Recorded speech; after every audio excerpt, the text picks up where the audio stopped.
Sup guys, HK here, bringing you a review on the latest One Piece manga chapter 821, was it? Yeah. Wow, what a chapter. Way to end this chapter, like, on the most anticlimactic, like, this was the most anticlimactic way to end this chapter on, like, wow. You can tell that Oda is now just pushing the story forward first. Like, he's just trying to fast forward this crap now. Like, and yeah, this Zao arc has been great in terms of providing us information and pushing the plot forward. But it's also been able to raise our expectations and bring them crushing down. Now, me, to be honest, I'm not that bothered by this. Like, I like the way it ended. I'm actually kind of happy because everyone kept theorizing we were going to get this big fight with Jack and shit, and that Zoro was going to fight him while Luffy goes and does his thing. I mean, that could still happen, but with the way this chapter ended, I don't see that being a likely possibility anytime soon anymore. So yeah, what basically happened was we find out that Luffy and Momonosuke could basically hear this voice. And Goldie Roger and Momonosuke's dad could also hear this voice. And we find out that this voice is actually the elephant Zanshui. And Luffy's trying to talk to her, but you know, she's not responding to him. On the other hand, with Momonosuke, there seems to be some sort of psychic link between the two of them that's connected possibly to his family. Maybe they know a curse or some sort of magic, and it connects the bloodline to this elephant, because that's what it is. There is a big connection here. And what happens is we have Zanshui opening her eyes up. Like, they've always been blank, right? But now she opens them properly up, and we get to see that Jack and his crew out there shooting at her legs, trying to bring her down.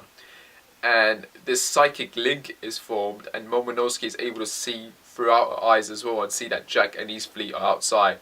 And he pretty much translated everything that Zanshui is telling him to everyone else, to all the minks and to all the straw hats and to Law and everyone else that's standing there wondering what the hell is going on. And we also learned about, like, how Zanshui, I don't know, committed a crime or something, or it was someone else, and she was exiled to walk for an eternity. And she is begging Momonosuke to give her a command to let her fight.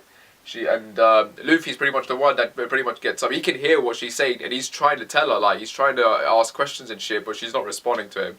And he realizes that Momonosuke is the only one that can pretty much command her, so he pretty much tells him upright to tell her to fight.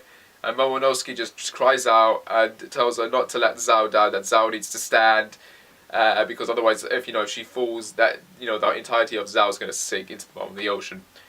And yeah, the next part of this chapter is just freaking crazy, because what happens next is it's such a joke, to be honest. Like, because I read this comment on another review site, and this dude was just taking the biggest piss that he could, like, about how funny it would be just to see Jack getting old by the elephant, like having elephant versus mammoth, and just having him get old in like seconds.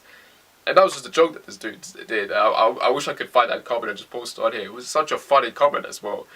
And I'm reading this chapter, and I get to this point, and I'm thinking, wow, whoever that dude was that made that joke, he was 100% freaking seeing the future. Because what happens is, you got Zanshui pretty much turning to face the fleet, and with just one hit of her trunk, she pretty much KOs the entirety of Jack's fleet. And you see Jack and the whole crew just pretty much flying through the air. You got Jack's face mask, whatever, breaking apart, and you see his mouth and his teeth for a glimpse.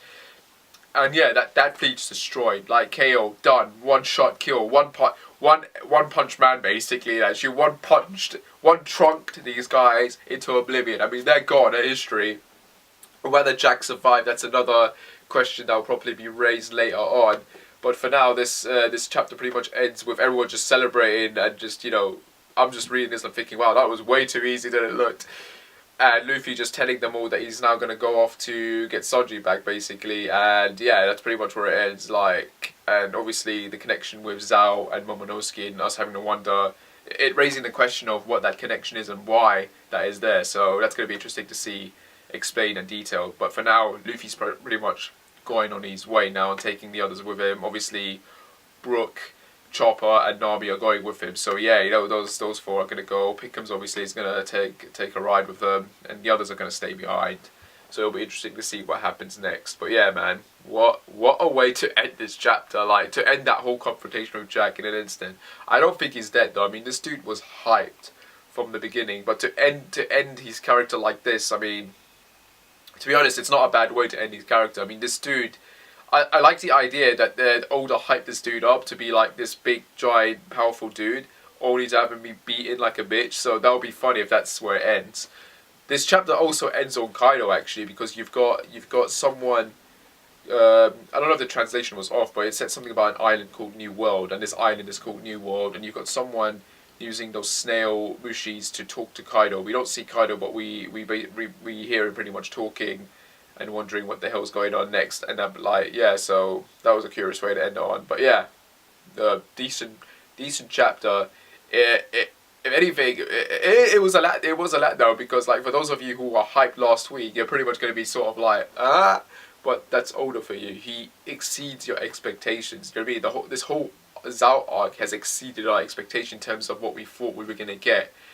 And so far, we haven't really been getting what we thought we were going to get. We've gotten bits and pieces, but then we also got stuff that we didn't expect would happen. So there is that. But yeah, I'm kind of happy the way this ended. I just want to see the story move forward now. I want to get to Layer Cake Island now. I want to see Sanji. I want to know what the hell is going on. So yeah, I'm glad. I'm hoping Jack is dead. I'm hoping that the next, if he's not dead, I'm hoping the next time we see him, he's getting his ass kicked in by Kaido for being a massive flop. So yeah, but yeah, decent chapter. So yeah, that's all I can say. So I hope you guys like this review, like, subscribe, whatever, and I shall see you when I shall see you. Take care and bye.